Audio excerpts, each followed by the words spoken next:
everyone is doing great. Today we have an impeccable person with us as my interviewee. Let's welcome Madhu Kashyap, who is an astrophysicist and also a Young Research Awardee from European Space Agency and Young Scientist Awardee from Indian Science Congress. And currently he is working as a assistant professor in physics and also pursuing his PhD in astrophysics. Welcome, sir. Thank you, Kashyap. So, I also always wanted to ask you some questions. Can we begin, sir? Sure. Okay. There comes my first question. So, do you wanted to be a scientist since your childhood, or was there some turn or anything for which you became a scientist? Actually, I wanted to be an astrophysicist since my 9th grade because one of my teachers really inspired me, and it was a really important thing for me back then. So, yeah, I was inspired from my childhood. So, you wanted to be a scientist from your childhood, and you Yes. also achieved it, which is a great deed. Yeah. Because many of them dream, but they do not achieve it. So, next question is, sir, can you tell our audience what exactly have you discovered for what you have got this Young Researcher or Young Scientist Award? Yeah, let me go step by step as there are two different parallel sessions. So, Young Researcher Award from European Space Agency came because we did work, me and my team, and I was guided by a Russian astrophysicist, Dr. Margarita Safanova, and also Professor Gudenov from Christ University, who helped me to work in this area to find Earth-like planets, and we found like 29 Earth-like planets and 12 Mars-like planets. Basically, these planets are exoplanets, planets outside our solar system. We wanted to see whether these planets are similar to our Earth and Mars, because Earth, as life exists, there's a star, and Earth is as a third position planet, and Mars is in the fourth position planet. If the planet is too close to us, then it's too hot. If the planet is too far away, it's too cold. But for an Earth-like planet, the distance is just right to host life. And Earth being the third planet, it has to be one of the primary ways in which we look at the star and the planet, and we copy this model and apply to other solar systems and check whether Earth is we have different Earth-like planets. And also similarly, the reason we looked at Mars-like planets was Mars is at the edge of the habitable zone, and we found Curiosity rover from NASA found traces of methane there, so which predicted there could be possibility of life for extremophile life. When we say extremophiles, we are talking about microbes.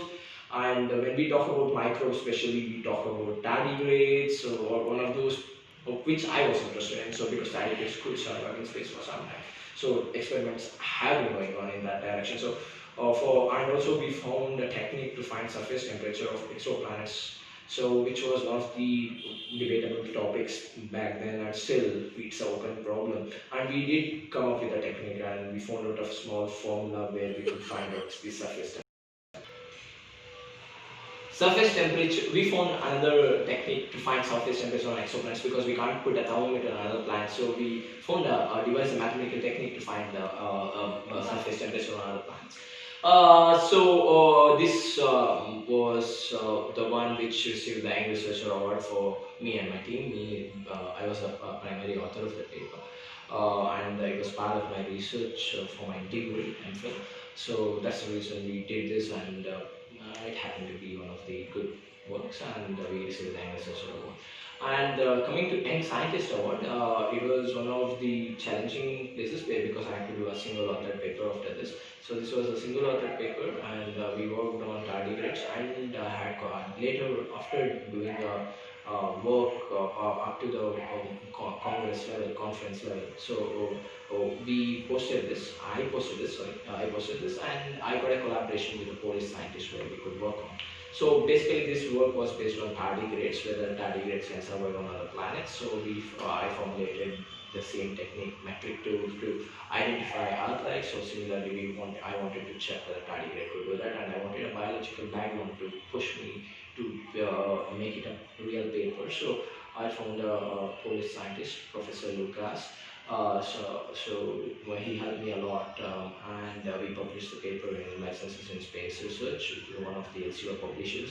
And the first paper was, of course, published in Astrophysics and Space Science Journal. So this was one of the works we did, and during the process of the award, we had many bright minds coming up to compete with each other, and one of them being a DRDO scientist. So this was one of the nice things that came out during the summer in 2018. It was in Manipur University, and I was happy to receive that. Initially, I couldn't attend the award function, but I did get the award from the post. Oh, that's really interesting, sir.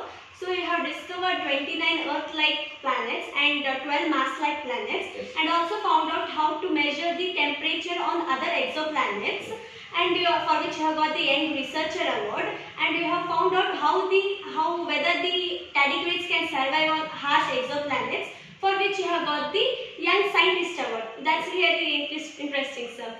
So, what was there any hurdles when you came all across this? I mean, was there any moment where you thought of dropping out? Actually, to begin with, once I started my research, I was a PhD researcher at Florida Institute of Technology in the United States, where I got accepted. And due to my financial reasons, I had to come back to India and start my research from the scratch. That was also based on exoplanets, but it was in a different direction. It was totally based on coding and computing and finding multi-planetary systems on exoplanets and orbital dynamics about it. But I had to switch a little bit towards the habitability and astrobiology as I came through, and which I actually personally felt more fascinated towards. So even though I felt it as a hurdle, actually it became a blessing in disguise. So there was financial problem. Yeah, financial issues. Still, it's motivating, sir. I mean, somehow you managed to get over it and continued your PhD in India. I really want to know, how did your family react when they got to know about your scientist or research award? How did they react? Actually, it was a fun thing. Actually, my wife was with me when I received my researcher award, and also my father was moved into tears of joy and as a news media people came to our home and interviewed my dad for receiving this awards at the younger age. So it was a very special moment, and my mom was very proud, and my brother was very supportive too. So it was quite a fun family, uniting time. That's really sweet, sir. So my next question is, so as our life is a very long term, what is your next goal, sir? Right now, I have been actually, I'm doing my research right now on both exoplanets and classical B stars. So, exoplanets is my one of the way of expressing myself. So, the research there has been very interesting, and it has moved. I have collaborated with a few NASA scientists, and it's a 33 authored review article that's coming up in astrobiology. It's about to be accepted. We are undergoing through some minor revisions, I'm pretty sure it might be accepted. So that will be one of the upcoming publications of mine. And secondly, talking CRC Press from the famous Talon and Francis publishers from Florida. Has asked me to write a book book based on my research. So I'm writing a book titled Extreme Habitable Environments for the CRC Press. So it will be published in summer 2021. Oh wow, that's really interesting, sir. We are very eagerly waiting for your book on extreme habitat environments. And one last question. Is there any tip, what is that one tip you would suggest us throughout our career?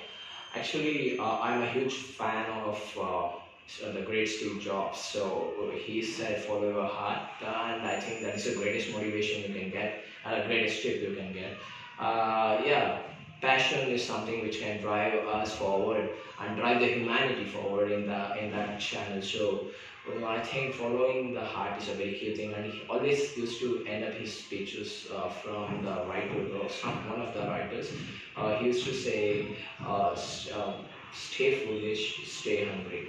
So hungry and foolishness both go hand in hand. So actually that has a very deeper meaning in which we can connect to each of our individual lives. So I think I would say Steve Jobs' words, following the heart would be the right way, right tip for every youngsters to go and follow their passion. Sure, sir. I'll follow your tip and be successful in my life as well. And thank you, sir, for sparing your precious time and letting our souls shine more and more. Thank you, sir. Thank you so much. That is it, guys. Hope you liked our video and you got inspired by in Bengaluru's Astroman. I'm Varsha signing off.